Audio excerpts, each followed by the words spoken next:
പറയാറ് കേട്ടാ. ഇന്നെന്താ വന്നതെന്നറിയോ? നമ്മുടെയൊക്കെ ജീവിതത്തിൽ നമുക്കൊരു ആത്മാർത്ഥ സുഹൃത്ത് ഉണ്ടാവും.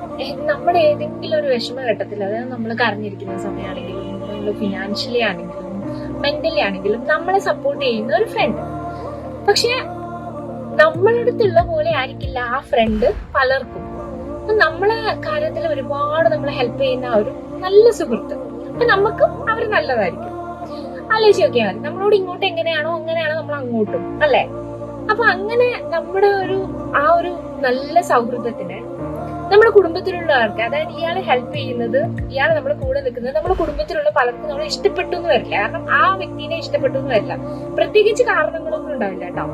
അവർക്ക് ഇഷ്ടമല്ല, അത് ചിലപ്പോൾ നമ്മളെ സഹായിക്കുന്നുണ്ടായിരിക്കും.